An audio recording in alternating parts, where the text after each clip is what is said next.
why is this shot still bobbling in my head of the ideas of why they keep showing us his broken watch that Sarah gave him? Why?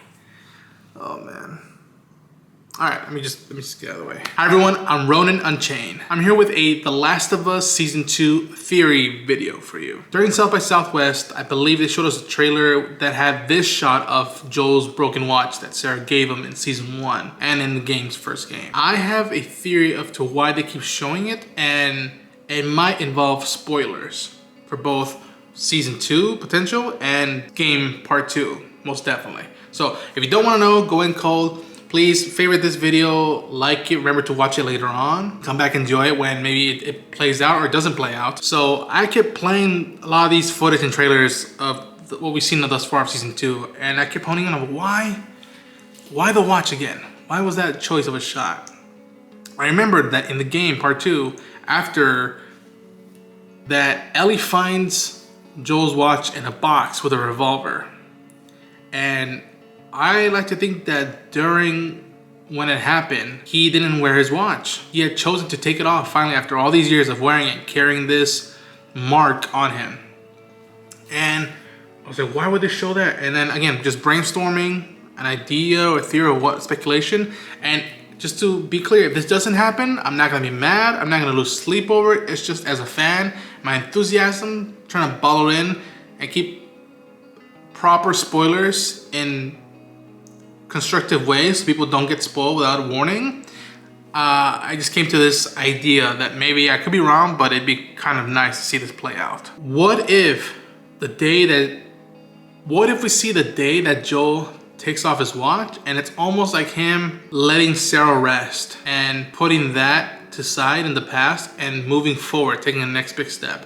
Now, this morning, which would be the day that it would be following the infamous porch scene. Ellie telling Joel, can't forgive you, but I would like to try. And hearing that gasp in Joel's breath from the game, which I think they will adapt into this season or the next seasons, potentially, that they're probably gonna keep that moment. It's too good, too beautiful, too tragic of a moment. And what if it's after the dance scene that Ellie flips out on Joel, standing up for her in front of Seth, having that porch scene play out. He wakes up the next morning, he's gotta go on lookout with Tommy or somebody else, and he looks at his watch and it's like, okay, there might be a chance that me and Ellie could fix stuff or can mend stuff or try to, you know, go a path of forgiveness.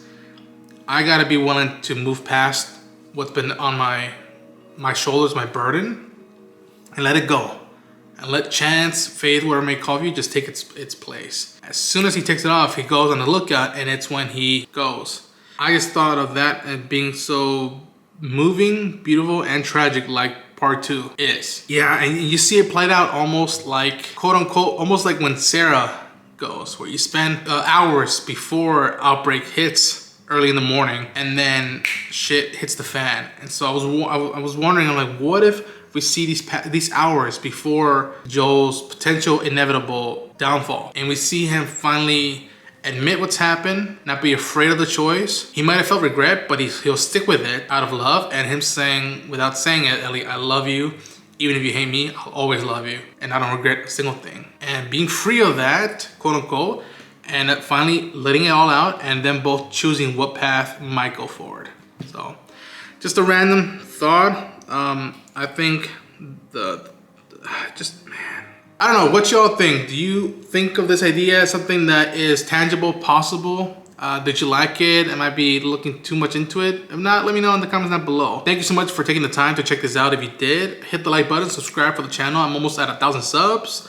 I'm gonna be covering some cool event in the near future. I have a Last of Us podcast named Bottles and Bricks that we've been going about for a few years now, and we'll be definitely covering it back on a regular basis once Season 2 premieres and goes out for its 7 weeks. And yeah, there's a bunch of Last of Us content, Star Wars, Marvel, DC, independent stuff, visual stuff, traveling. It's all here for you in the channel if you want to try it out. So as always, to the edge of the universe and back, endure and survive. Take care.